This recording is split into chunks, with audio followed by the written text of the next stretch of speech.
Welcome to the Indian History Project. I'm your host, Norm Taylor. It's good to have you with us today, and I believe you're going to enjoy this program. This is something that once I learned that we were going to get into in a future date, that I've been looking forward to it for a long time, because it's going to touch on a subject that many of you are going to be aware of. We are going to go down memories road today. It's going to be something that I know you're going to enjoy. And as we get into the subject of today, we want you to know that you, the listening audience, that we want you to help us out for the future, because we're going to be jarring the memory, hopefully, for many of you today. And we hope that this will lead even to a second show. We're going to be talking about the old community grocery stores. And now, when I say that, I can't see you. You can see me. I can't see you, but I can see that you're smiling. And the reason, because this is going to be something that's going to bring back, I believe, very pleasant memories for you. How many of you out there can remember walking with your mother, perhaps, down just a block to the old community grocery? How many of you can remember getting on your bike and going down when you had a few cents, maybe a nickel or a dime or whatever, and being able to get a Coke or some candy, some penny candy at the old community grocery store? How many can you remember that your mom or your grandmother would have sent you for an errand to go down and get some bread or something at the old community grocery store? How many of you can remember that the neighbors were down there just congregating, just meeting together and talking about some of the issues about the weather, or about maybe if it had been during World War II or Korean War, about what was going on overseas? I believe that today's show is going to bring back a lot of memories, and we are so glad to have you with us. I've got a special guest today, Perry Mullis. Perry, it's good to have you, my friend. Thank you. Good to be here. You know, Perry, we have been talking, and already just you and I talking, it just started to just jar the memory and bring it back some memories. And, you know, I can't help but whenever we talk about a subject like this, is a smile. Mm-hmm. No, and see, you're smiling. Right. I'm smiling because it brings back a lot of pleasant memories for us, doesn't it? Absolutely, yes. Yeah, and you know, I can think back the old community grocery store, which was for us the closest one was Holbert's. This was at Breckenridge, at the corner of Breckenridge and M Street there, and Right. and I can remember some things about that. The old grocery store. I can remember the wooden floors. I can remember penny candy. I can remember always, if you did get a nickel, or I can remember it being a dime, certainly, that you could go up and get a bottle of pop. And in those days, you took a bottle with you and you exchanged it for a bottle of pop. I can remember 3-cent used comics there, which was a big thing for us to be able to get and take back and to read underneath the old tree. Ice cream. He had a meat case, but one thing I can remember about that is that sometimes the cat would get in with the meat.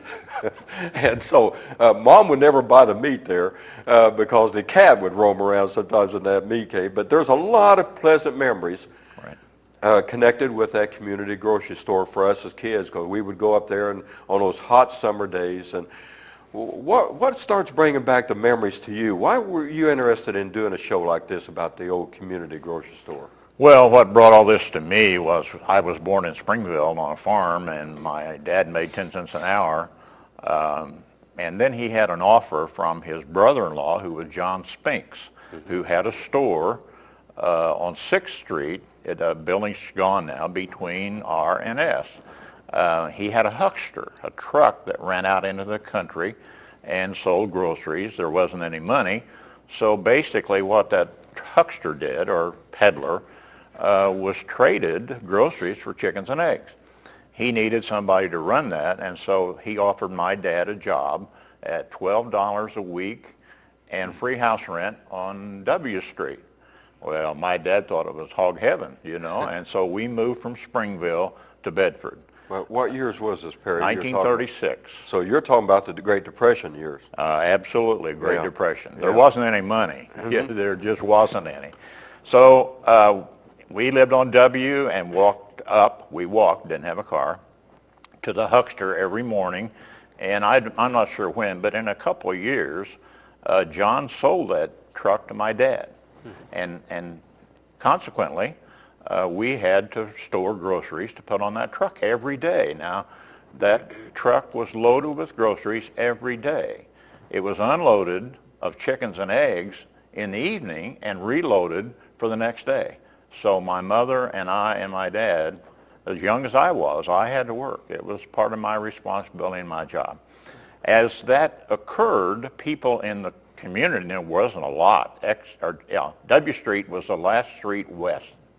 Consequently, they started coming in wanting a box of salt, some flour, a can of this and a can of that. And so my mother said, if we're going to do this, I'm going to have to build some shelves. Now, I had a bedroom on the front of a 3-room house on W Street. I lost my bedroom. It became a grocery store, and we added 3 rooms out of native lumber on the back. Native lumber means you don't drive a nail. You drill and then run a nail through it. So your home was a grocery store? It became a grocery store in about 37, I would say, maybe 38. Okay. I'm not sure exactly, but that's what it became. Yeah. And then in the process of this, we had grocers around us, and they were every couple of blocks, who wanted to buy eggs.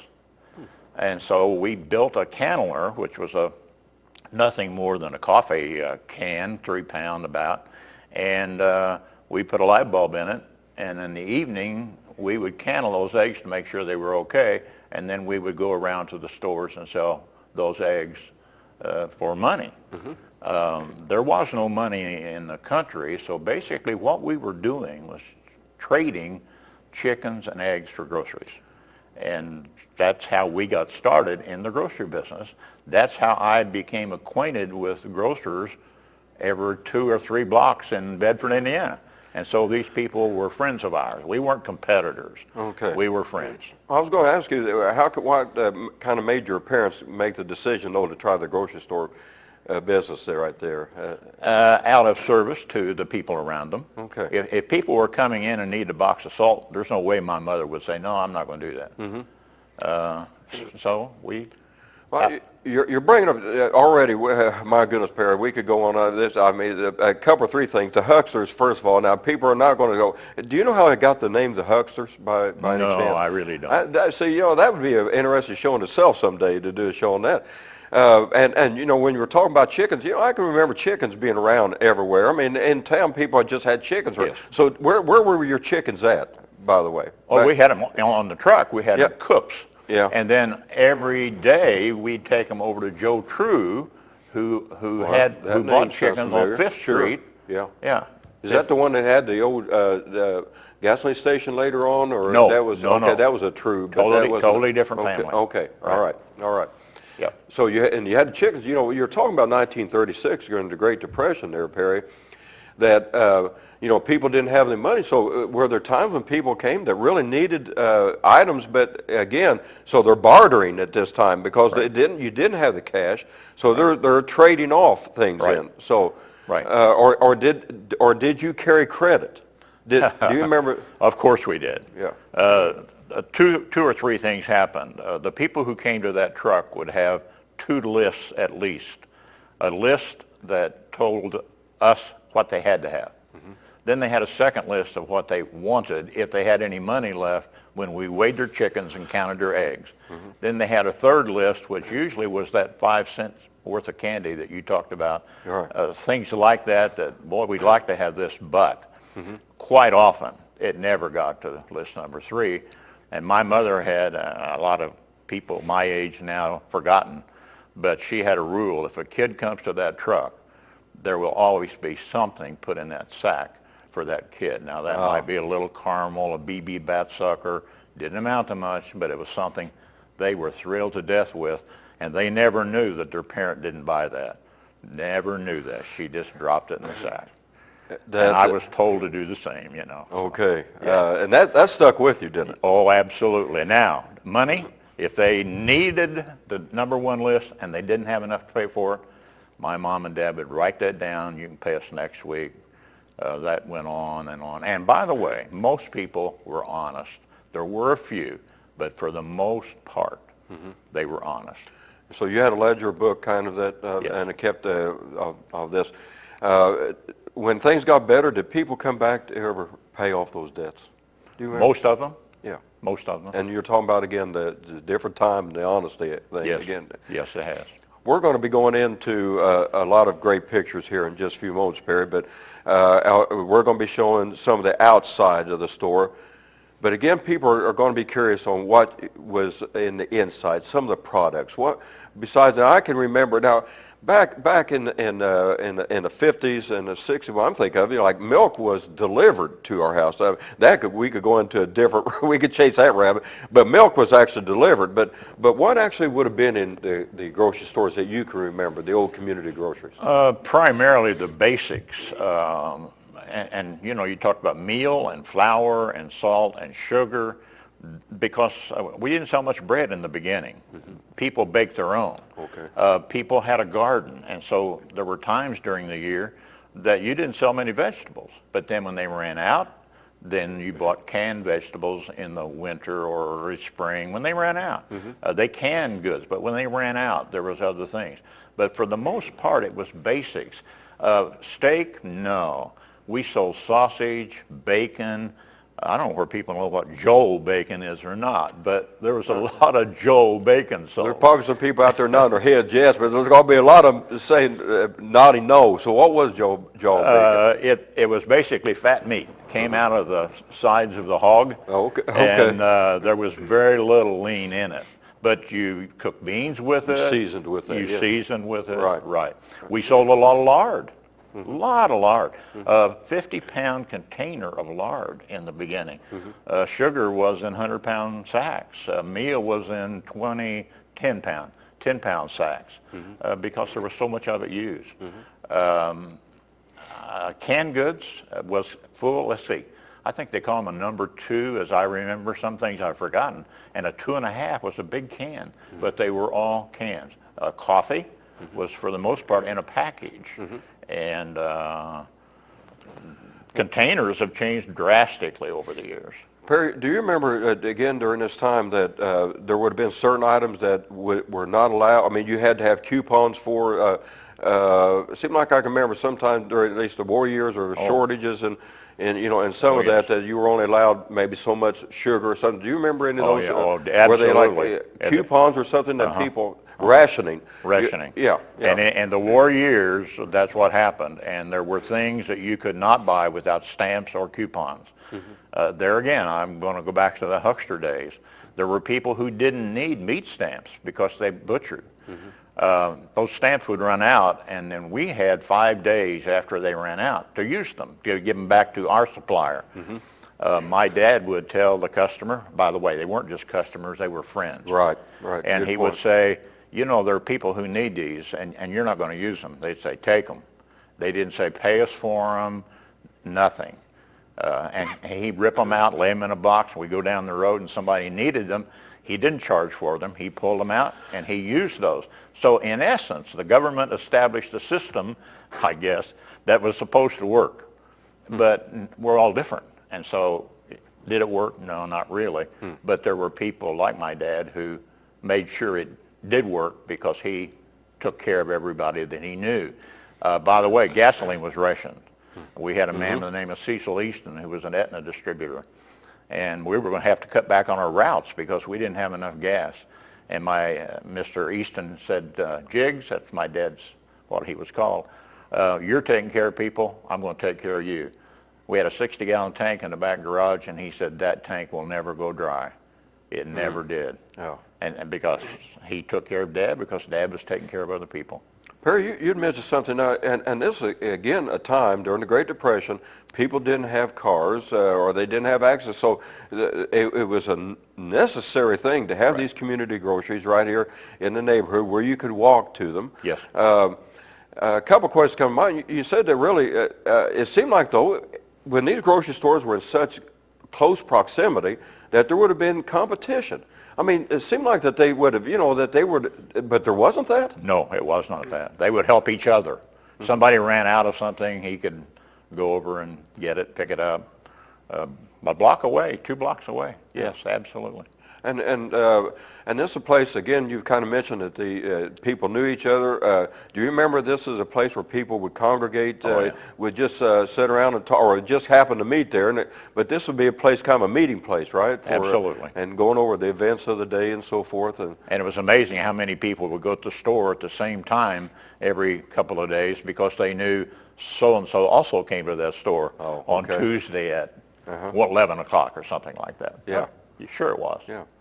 Yep. Soda pop that was big back then. Do you remember what brands there were by any chance during that time? Oh, gee. RC Cola. RC is Cola one that comes to mind. Yeah. Bargs came in rather late, but it became a very big item. Cream soda, root beer, and Bargs. Yeah. We didn't sell a lot of pop because the people we dealt with in the northwest end of town didn't have money to buy pop. Okay. So there wasn't much pop sold. Was it 5 cents then? It was a nickel. Yeah. Mm-hmm. Yes, it was. And a bottle. It was in a bottle, not a can. Right.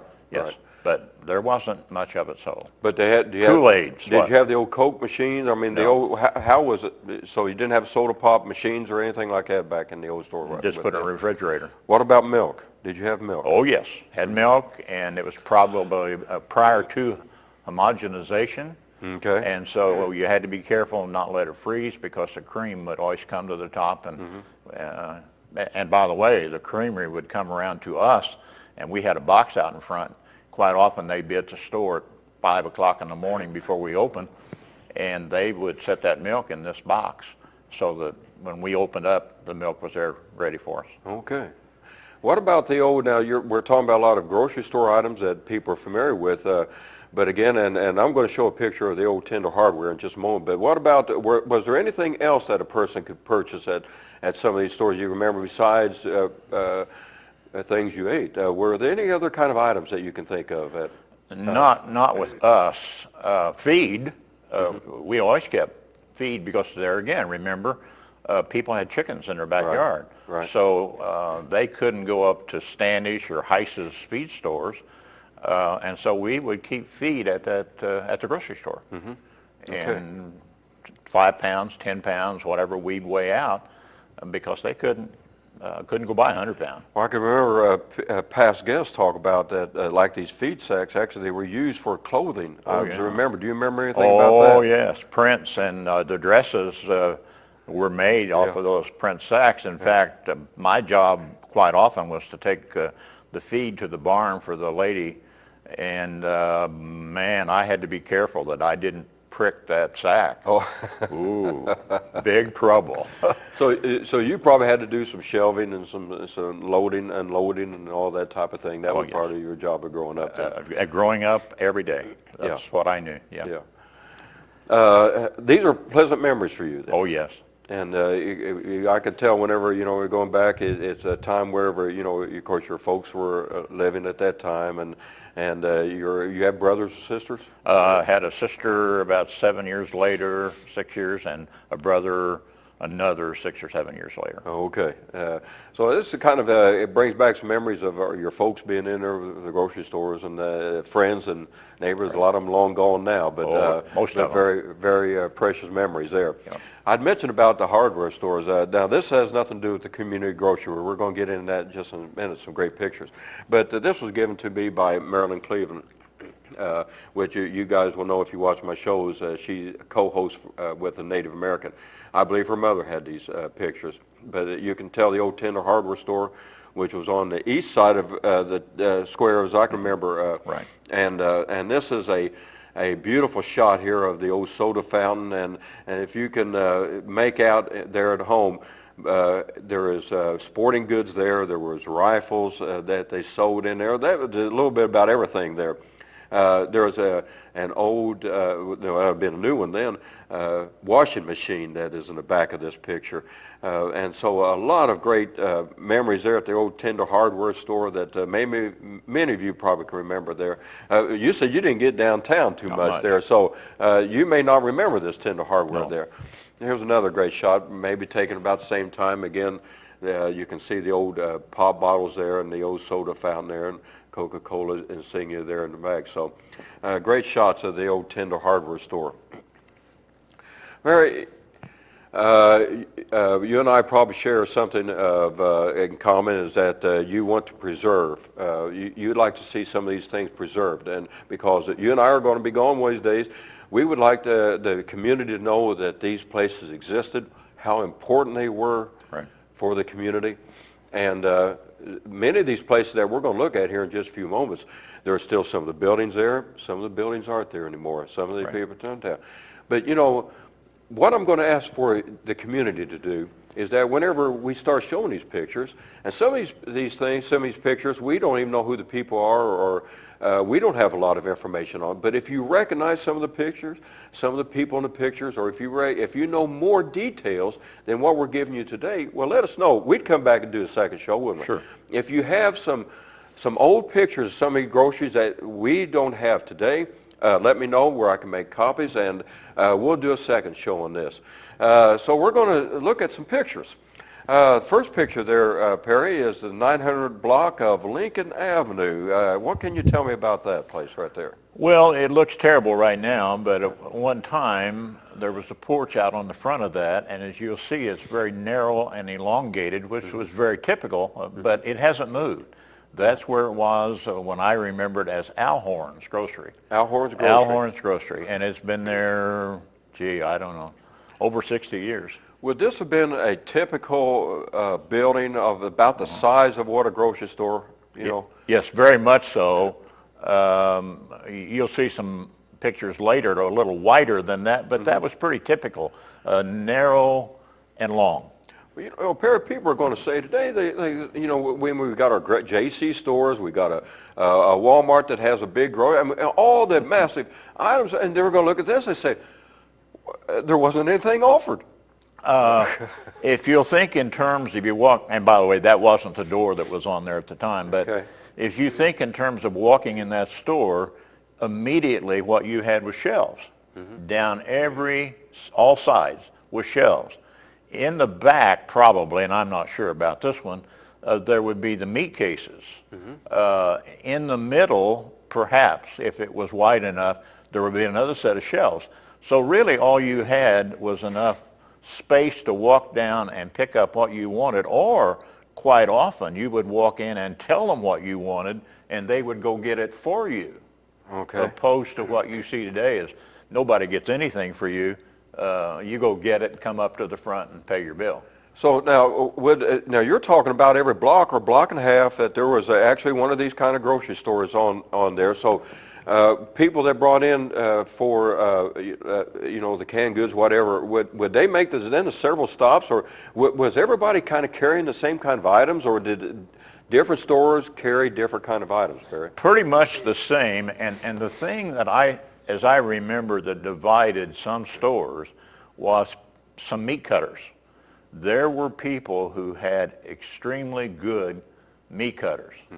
Of course, that word got around very quickly, and they would specialize in cutting meat. Outside of that, I can't remember anything unusual about a store. It was pretty much basic.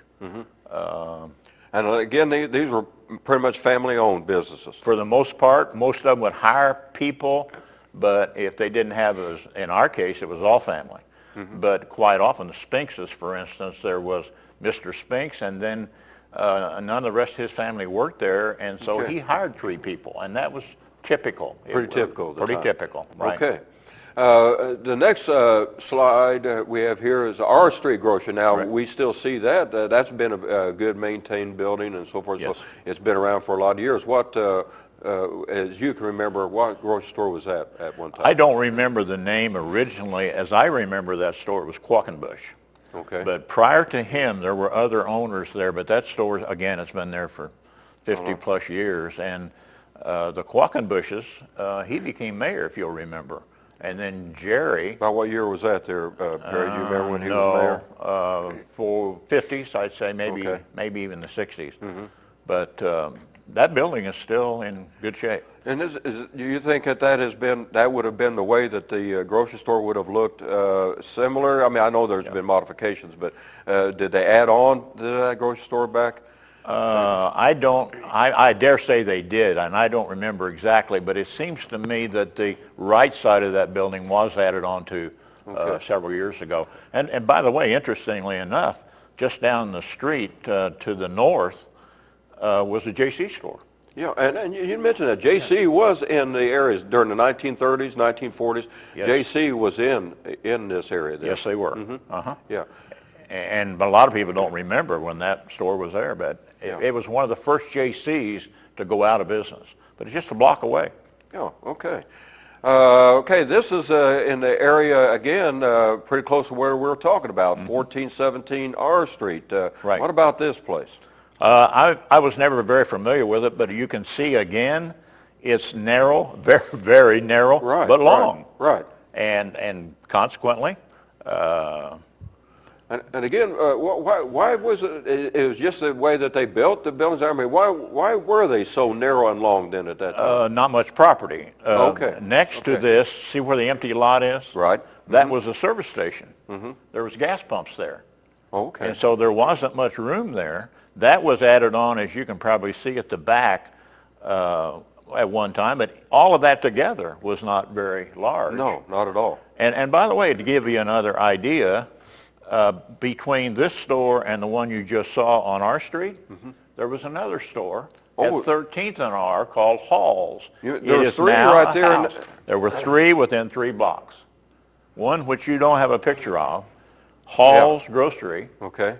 set between this one and our street. And a block away was a J.C. So you have 4 stores in 4 blocks. Okay, well now this is going to be probably one of those stupid questions that if you know me enough, you know that I ask. But again, why would there have been 4 grocery stores right there within that close proximity of each other? It seemed like there wouldn't have been enough business. Well, I mean, you're talking about the Depression time, Perry. Why would there have been 4 grocery stores right there next to each other? Okay, you have to have groceries to raise a family, to have food.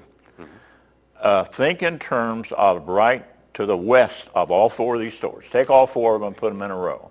Just west of them, you went all the way to the railroad. No stores, all houses, okay?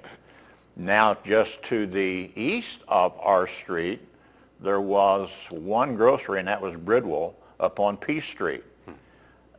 No other stores in that section. With a railroad to your north, 16th Street to your south, railroad to your west, and then O Street. And there were stores on O Street. That changes. Okay. But these 4 stores would have been being fed with customers from 4 blocks in east and west directions. No place else to go. And you just wonder how many grocery stores would have been just in the city of Bedford itself, which wouldn't have its extended boundaries like it would have today. But it's hard to tell. It's hard to tell. A couple of years ago, Times Mail called me about a situation, and I sat down and started marking what I could remember and knew about, and only to the railroad, the Milwaukee, if you will, going out to Highway 58 to about where the WBIW is now, and north. Yeah. I had 28 stores. My goodness. Okay, that's And interesting. nothing in southern, That's so you can interesting. almost double that very easily. Oh, that's interesting. Well, this next picture, 709 Q Street, to me, Perry, this just doesn't look like a store to me. Well, if you'll take that right top off, Okay. and that was Kirk's Grocery, one of the biggest along with our street. He was even bigger than our street. Kirk's Grocery, and he sat between Q Street, on Q Street between 7th and 8th Street, and he was one of the biggest stores around. Yeah. And now think about this, just a block west of him was 2 more stores on R. Just Yeah. two, just one Yeah. block over was 2 more stores. We're starting to see a pattern here. Okay, so other than if you take that top part off the right part, Right so top. that the other addition was there. I mean, that was part of it, though. It was all So that was a good-sized grocery store. very large, yes. Okay. Right. Good. All right, let's go on to the next one. There's 709 Q Street. We're going into the next one there, 1315 P Yes. Street. Again, was this the grocery? I mean, this was still part of the grocery store? It was Bridwell's, yes, Okay. and it's a brick building, in case you can't tell. Very nice building. Yeah. But again, if you go down and look, it's a house today. Again, full lot depth, almost no width. There you go. Yeah, That'll okay. give you a better idea. And that was brick. Okay. Very unusual. And who was that again? What was that? Bridwell. Bridwell. Okay. Bridwell. Now, there was a Bridwell that was a businessman for a lot of years in our area. That was there any connection there I think with so. Bridwell? Was Yes. there? Okay. Yes, I think so. And that was located there on Lincoln there for years. So it may have been connection. Okay, let's go on to the next one. That's interesting. Ah, this building, that's bringing back some memories here. And it were really for you because you roamed these streets when you were a kid, didn't Right. you? Yeah. 711 R Street, this building is still there. What do Yes. you know about this one, Perry? Very little other than there's depth down. That lot drops off very quickly. And that's one of the stores I was telling you was just a block from Kirk's. If you left Kirk and went directly to the west, there's that store. Right. See? And again, narrow and deep. Perry, looking at this probably is for people that maybe would want to go out and try to find some of these old grocery stores just on a Saturday afternoon outing or Sunday afternoon outing. This store here probably, I'm sure it's been modified some, but would you say that a lot of this would have been the way it looked at that time? A lot less modification. Those two windows on both sides would not have been there. Okay. But beyond that, very simple. Not even, see the high side in the front? Right. That was always there. So the doors and then the overhang there was there whenever it was a grocery store then. But the two windows would not have been. Okay. Now near there, you and I talked, and we're going to get off a little bit, but the bakery was there. Now my uncle worked at that bakery. Do you remember that a little bit about the bakery? And it looks a little bit like this. The bakery building looked a little bit like this building. Except a little wider. And if you'll remember, it's just about 3 lots to the south of this building. Right. Right. And that was that a grocery store one time? At one time, but it had gone out of the business long before this one and Kirk's. They were both still there when that bakery was a bakery. Okay. And if you'll remember, the bakery was popular because of the 10-cent fried pies they were great. Oh, they were fantastic. Right, and donuts, and his name was Duncan, by the way. He also... Oh, no, not Dunkin' Donuts. Dunkin' Donuts.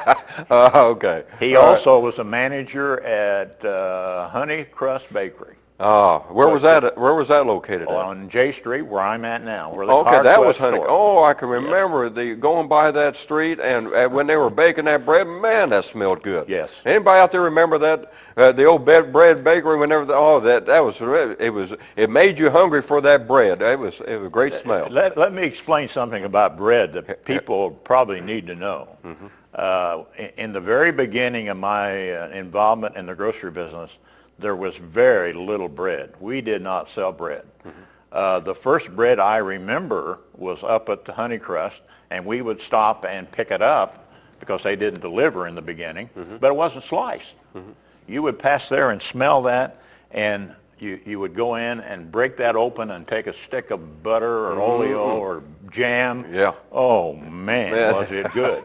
And then, I'm guessing on time, but roughly 39, 40, someplace in there, they started slicing it. Then we began selling bread.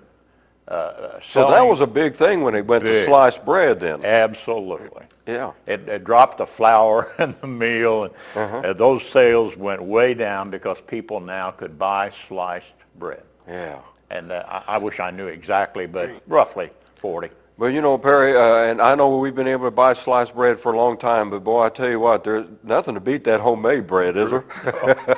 True. Yeah, okay. Next slide. Boy, this is a great picture. Do we have any information on this? I think the Lawrence County Historical Society have been good enough to provide us some pictures. But see what I told you? See that big wide aisle? You're right. And shelves on both sides and in the back. That's the way it was. Yeah, you know, you notice the stools there. People could sit, I guess, at, and as they were looking into the cases there and taking a look at that. Looks like that this is reminds me of the kind of the photo that I have at Tender Hardware, kind of, I mean, that kind of a building type Right. of look to it. And again, we're asking the community to help Perry and I out on this. We want to know if you know anything about this photo, the picture in the photo or any of that, let us know. We want to be able to identify some of these things. If you have an idea of where it's at, and we'll do a second show, won't we, Perry? Yes. This is Now too that we interesting. know where Here we that go. one was. Okay, the next one there, where's Yeah. this at? Myers Grocery, which was on 16th Street, that building is gone, but it was there for many, many years. I believe. About 2400 block of West 16th Street. Yes, right. Look at the left side of that picture. See that box just to the left of the corner of Yes. that store? Yes. That's a bread box. Okay, bread box. Yeah, the bread company would come by before he opened up and put bread in there. Okay. So it would be there when he got ready to open.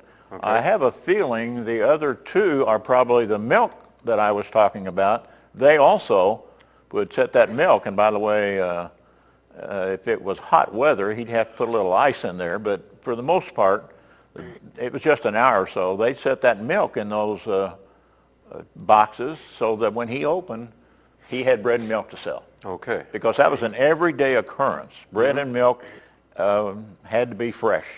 Okay. And that was the way they did it. All right.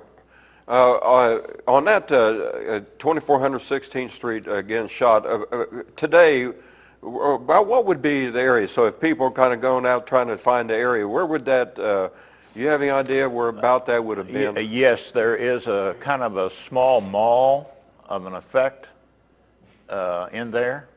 Let's see, that would be across, from the Marathon Station? But where that small mall is, that store would have been where the parking is today for that, I don't know what they call that mall, but a small mall. Okay, it's Aldi's, and across from Aldi's? So are we too far? No, you're too far back too towards far. town. Okay. It would be by the Sprint west. station up in that area? It would be this side of the Sprint. Okay, that's okay. That kind of gives that an little idea. mall sits in there. Okay, That's where that the was. Myers grocery store. Okay, Yeah. what about this photo here? Any idea on this? No, I don't. I Okay. don't. I have a feeling from looking at that, but I'm not sure. That may be a county store.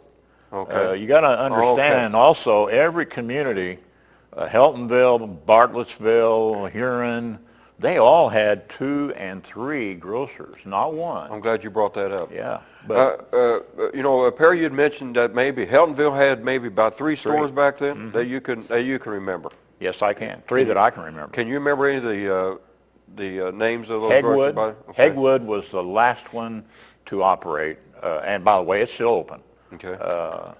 But for years, Mr. Hegwood, as you come into Heltonville, on your right immediately, brick building. Okay. That when I first knew about it was Hegwood. White's had on downtown in Heltonville, across the railroad, etc. I think that building finally came down, but for a long time that building stood, and that was White's Grocery, sizable building. What about Springville? You grew up. I mean, you didn't grow up in Springville, but you were. But do you remember any kind of grocery Oh stores yeah, there in all my Springville? family was in Springville. There were 2 stores downtown across from each other, and the old school, where the old school sat. These 2 stores were just to the north, across the main drag, if you will. And then if you were to leave the school and start across the creek, and there again, people question me. They don't believe I know what I'm talking about. But as you cross the bridge on the creek, look immediately to your right, and there's a level spot only 3 or 4 feet above the creek.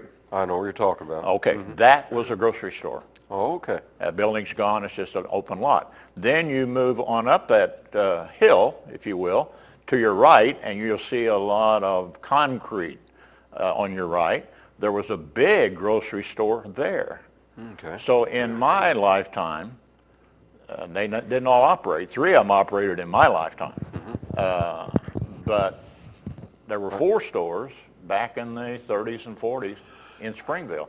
Now there's a new one farther south. As you turn into Springville, there's a store there now. It wasn't there back in those days. Okay. That's new. What about Olytic? Did you know of any in Oh Olytic? my, they were everywhere. You got to keep one thing in mind when you talk about Olytic. The old highway, which is east of the highway You're No, it's the old highway, and then Main Street is another highway, and now we got a third highway. Yeah. But the original highway, which is just above the creek, there was stores, I don't know how many, down that. Yeah. Because it was the main drag between Bedford, Bloomington, and Indianapolis. Right. And so there were stores everywhere. So again, it's things that Perry and I are talking about now, like a Springville, Olytic, some of these places. If you've got pictures, if you want to share more information, if we do a second show there, we'll be glad to talk about these at a later date.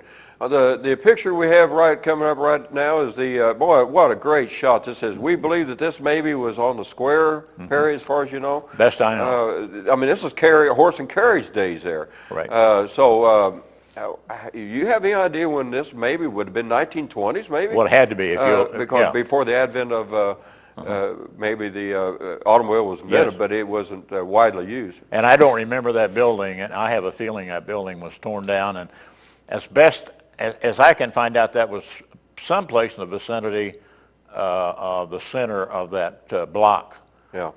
Masonic Temple is there now. So Oh, okay, so you think maybe that's on the north side, possibly. We don't know, but we maybe don't know on the for north sure, side. but Well, what a great shot that is. I want to Yep. thank the Historical Society for helping us out with some of these. Great shot. Okay, well, we're going on. Look at this. This is Breadwell Grocery. Breadwell Grocery.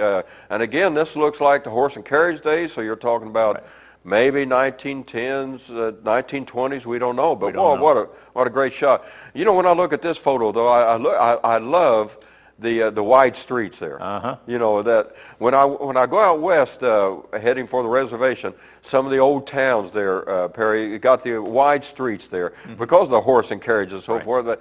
But isn't that great? You remember those old wide streets by any chance? No, I In don't. some places. No, I don't. But now I tell you what, sometime that Perry owns that is unique to us, and you don't see it anymore, but the brick roads. I mean, those were beautiful. Yes. And you own Yes, I do. a brick road, Yep. and that you can see on the north side of town, and you don't see very many of them anymore. They blacktop them over, but that's right, and it's original. When you go up and look at that, nothing's been done to it, and it's amazing how much traffic, heavy traffic, Yeah. uses that street between I and J, and And we don't have to maintain it. And you know, and how come those bricks didn't break? And I mean, I know they would have, but it seemed like there'd been a lot of maintenance to those old brick roads. But we're talking about groceries. I know we could get off on that, but okay. What about this shot here? Well, that's great. I love this shot. I had not seen this, and obviously from the great age of shot. those cars, you're looking at, 20s sometime. But I want you to look at that building behind, which is there, a garage and a store. It's a combination of the two. And when I knew that building at the corner of 13th and I Street, it was a banana barn. Yeah, that's interesting. Yeah. Tell us a little bit about that. The right side of that, the stone portion of that, they would bring green bananas on a full stalk. And I came in a truck into that building. There was little heaters all over that building. They would hang those bananas up and ripen them in that building. And then my dad and other grocers, I guess they delivered too, but we would simply go down. They would cut the ripe bananas off of those stalks, and we bought them and took them on the truck. Grocers would come in and do the same. They would pick up bananas, and I would assume they also delivered bananas. There's one thing that I learned as a kid. My dad said, be careful. You can go back there and watch these guys, but don't you dare reach up on the stalk of bananas. Why, Dad? I'm not going to hurt anything. He said the spiders that come in on those stalks are poisonous. Never touch a green stalk of bananas. And then I noticed the guys who did this wore gloves and long sleeves shirts. My goodness. So they knew about that spider. Well, I have never, until we talked today, I had never heard of a banana barn.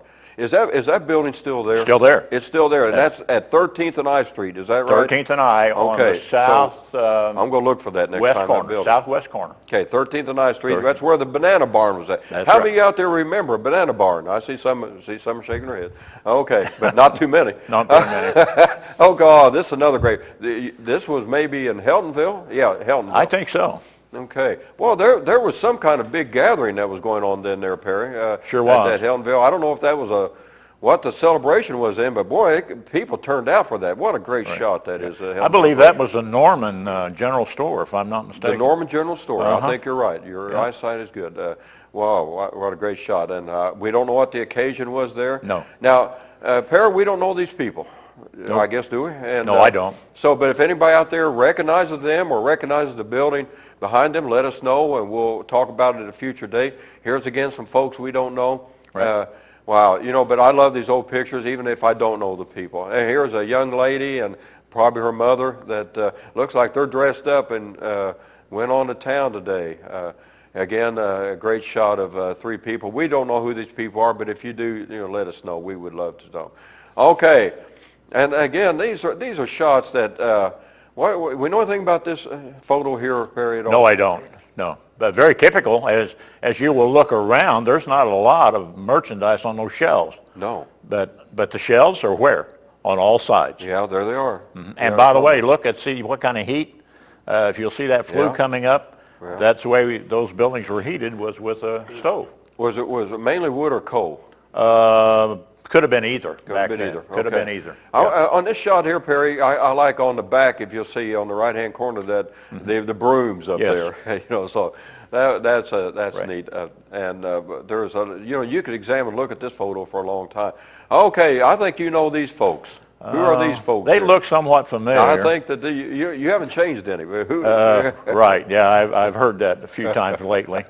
That's my dad. He's got an apple on his left hand, if you will notice. So it wasn't a posed picture. I'm a little surprised. I don't even know who took that picture because there weren't many cameras back in those days. Right. I think I was approximately 6 years old there. That truck behind him, us, was the original huckster. Peddler, if you will. That was built by Mr. Myers, who lived at 6th and R Street. Later on, as that truck wore out, my dad went out and bought a school bus, painted it blue, and we put that on a chassis, and that became the second huckster. But this was the original. That picture's taken up east of Bartlettsville, on a road that now goes up to the lake, but back then only went up about a half a mile to 3 or 4 houses. And if you'll notice where we're standing, we're in a dry creek bed. There was no bridge or anything, and we could go up there if it wasn't raining real hard, but if it was, we couldn't go. Didn't you tell me that there were maybe 3 grocery stores in the Bartlettsville area? There too? were 3 stores in Bartlettsville at that time. Now, it looks like this maybe would have been taken in the early, late fall or early spring or something like that, because it looks like you've got some long. Yes. Yeah. Still got a coat on. Yeah. Yeah. That's a great picture there, Yep. Perry. And this is the one your father started the grocery store there then, and He was already running this truck, so this had to be this was probably 39 would be my guess. okay. Yeah. Look at the big headlight behind my head. Yeah. Oh, that's a great shot. And you told me that your father wasn't too handy with the hammer and nail, so your mother actually built the shelving. Is that right? My mother built the shelving in the new truck. My mother built the shelving in our house in my bedroom when the store was built. Right. He sawed. He did the heavy work, but she laid everything out, did the nailing, the hammering. She was the carpenter. Yeah. Okay. Perry, some great shots. I know that we have kind of jarred the memory of a lot of people that are watching us today, and hopefully you folks will get in touch with me. You'll have the information how to get in touch with it in this program. If you have some more photos, you have some more information, we'll put it together, we'll do another show. But we have corporations, we have Kroger's, JC's, excuse me, Marsh, Walmart, and all these that have huge grocery stores now that they offer, back then that people couldn't have imagined of all the things that would be offered if you go inside a JC store or Walmart today and go grocery shopping. The amount of items would have just, to them, it would have been astonishing, wouldn't it? Right. So I guess in one way we've gained, because now we have so much that we can purchase or go, and the variety now is amazing. But did we lose something? Well, in my view, and you've never asked me this before, and I'm sitting here thinking, what have we lost? Basically, we've lost the relationships. The people who came into our store and into Kirk's and in any of them were not just customers, they were friends. There was a relationship there. Consequently, when those people would get into financial problems, there was no question but what we would let them have a week's groceries or maybe even 2 weeks' groceries without getting paid because of a situation they had. And for the most part, there was exceptions, but for the most part, when those people got back on their feet, we got paid. Mm-hmm. If you were to go into one of the stores you just mentioned today and told them you needed help, ha, ha, ha. Yeah. It's that simple. That's a good point. That is a relationship that is long gone. Yeah. We're talking about a time in which, people would sit out on the front porch. We didn't have air conditioning back then, so no. We didn't have, didn't have where you cable television, satellite television, where you sat in, side, and so people were out. They were visiting with their community, and right. This was a part of that, wasn't it? That right. The neighborhood was extremely important to kids, to families, because it wasn't just yours, but you knew your neighbor back then, didn't you? Right. Yes. I'm thinking in terms of, my dad was also a gardener. Mom was waiting on the store up in front, and we had 3 lots there at the house, and those, at least 2 of those lots were full of vegetables and things that he was growing. Mm-hmm. Now, most often those things were picked, brought into the store, and sold, but on occasion, a neighbor couldn't buy the green beans. Mm-hmm. Quite often, we'd take a little sack, go out, pick up a sack of green beans, and walk up to that neighbor, and they got their supper out of my dad's garden. Okay. I got to tell you, one time, he was very proud of what he did, and one time, and I'm not exaggerating, he raised a head of cabbage. I've never in my life seen anything like it, and he hadn't either. Mm-hmm. And so he left that head sitting in the garden, and everybody would come in or come down the alley or down the street. He showed off his big head of cabbage. Uh-huh. You know what happened to that head of cabbage? No. It sat right there and rotted. Okay. Okay. But.